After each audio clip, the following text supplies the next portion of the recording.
قصہ سنا تو واقعہ سنا تو مجھے پتا بات لمبی ہو رہی ہے، میں بات کو مختصر کر رہا ہوں، بات مختصر کر رہا ہوں. اسی حضرت امیر المؤمنین عمر رضی اللہ عنہ کے سامنے بڑے ماں باپ آئے. دوسرا قصہ ہے اپنے بچے کی شکایت کی کہ ہمارے بچے نے پٹائی کی ہے. اس بچے کو حاضر کیا گیا. اس بچے نے کہا کہ میرے ماں باپ کی جو پٹائی کی ہے نا، لمبا قصہ میں مختصر کر رہا ہوں، پٹائی کی ہے یہ میں نے اپنے باپ سے سیکھا ہے. امیر المؤمنین نے کہا کیسے؟ بولے کہ میں اونٹ چلاتا ہوں جنگل میں، ایک دن دو اونٹوں کے بیچ میں لڑائی ہو گئی، مجھے سمجھ میں نہیں آیا یہ لڑائی کیسے چھڑاؤں. میں نے اپنے باپ سے پوچھا کہ جب جنگل میں دو اونٹ آپس میں لڑے تو ان کی لڑائی کیسے چھڑاؤں. میرے باپ نے کہا ایک لٹھ اٹھاؤ، لکڑی اٹھاؤ، دونوں اونٹوں کو مارو، ایک ادھر اس اونٹ کو مارو، دوسری طرف اس اونٹ کو مارو، دونوں لڑائی چھوڑ دیں گے. میرے دماغ میں یہ آئیڈیا آیا اور اس کو فٹ کر لیا. جب تک جنگل میں اونٹوں کی لڑائی ہوتی میں لکڑی مارتا دونوں الگ ہو جاتے. ایک دن میں دوپہر میں گھر پہ پہنچا تو میں نے دیکھا کہ میرے امی پاپا دونوں کی گفتم گفتی ہو رہی ہے، لڑائی ہو رہی ہے. میرے امی پاپا دونوں جھگڑ رہے ہیں. ابو کو بڑے تھے، آئیڈیا دیا ہوا باپ کا تھا، ہاتھ میں لٹھ موجود تھی. میں نے ایک ماں کو ماری، ایک باپ کو مارا تاکہ دونوں کی لڑائی چھوٹ جائے، اور لڑائی چھوٹ گئی. میں نے قصور کیا کیا؟ اس لیے اسلام نے کہا ہے کہ ہر ایک بات بچوں کے سامنے، کوئی بھی اگر ہسبینڈ وائف کے بیچ میں بات ہو، گھر میں بڑوں کی کوئی بات ہو تو بچوں کو سائڈ میں کر کے اس بات کو کوئی راستہ نکالا جائے.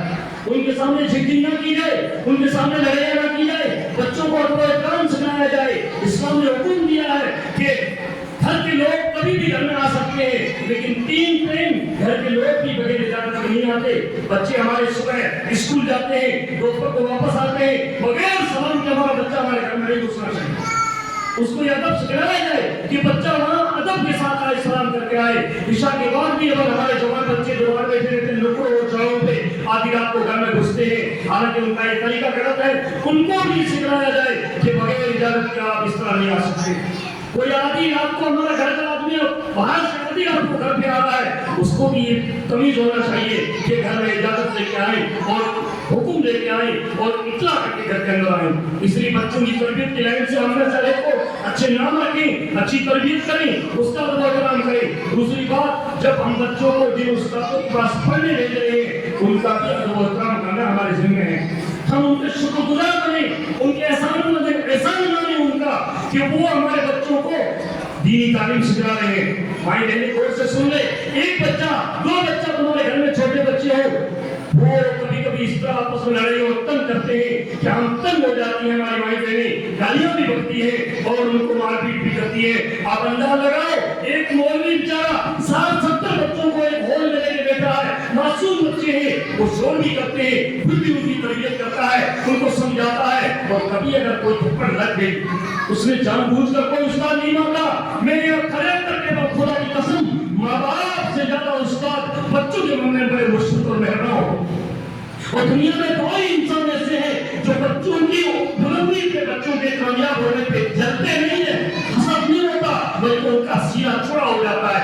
ایک ماں باپ ہے، جب ان کا بچہ کامیاب ہوتا ہے تو ماں باپ کا سینہ چوڑا ہو جاتا ہے، میرا بچہ ہے کامیاب ہو گیا ہے. دوسرے استاد ہیں بنانے والے، ان کے ٹیچر ہیں جو دینی تعلیم دے رہے ہیں، ان کا جب شاگرد بلندیوں کو چھوتا ہے، کامیاب ہوتا ہے، تو استاد کا سینہ چوڑا ہو جاتا ہے. جب وہ حافظ بن کے آتا ہے، مولوی بن کے آتا ہے، مکتب میں پڑھا ہوا ہے، استاد اس کے ادب و احترام میں کھڑا ہو جاتا ہے.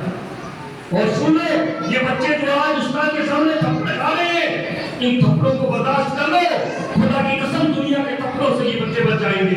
میری مائی بہنیں جو زیورات پہن کے بیٹھی ہے، سونا چاندی جو پہن کے بیٹھی ہوئی ہے، جو ہیرے جواہرات ہوتے ہیں، یہ پتھر ہے، پتھروں کی نکلی ہوئی کھانوں سے چیزیں ہیں. کسی کو لوہے میں ٹپنا پڑا ہے، کسی کو لوہے میں چلنا پڑا ہے، کسی کو پتھر میں گھسنا پڑا ہے، تب جا کے وہ ماتھے کا زیور بنتا ہے. یہ سونا چاندی ایسے ہی زیور نہیں بنتے. ان کو وہ سونار لوہے میں ٹپاتا ہے، اس کو کھودتا ہے، اس کو ٹھوکتا ہے، اس کے اوپر وزن ڈالتا ہے، تب جا کے وہ ماتھے کا زیور بنتے ہیں. ہمارے بچے بھی جب استاد کے پاس بیٹھ کر ان کی ڈانٹ کو سنیں گے، ان کے ماں باپ برداشت کریں، کبھی تھپڑ لگ جائے وہ بات استاد ہے ہمارا، وہ چچگا استاد کی تھپڑ لگ گئی، جہنم کی آگ نہیں چھو سکتی. یہ میرے نبی کا پیغام، میرے نبی کا پیغام ہے. میں میری بات کر رہا ہوں، آج سے 21-22 سال پہلے میں گجرات تھا، وہاں سے بھاگ کے گھر میں آیا، تو اوپر کی بڑا بن رہے تھے،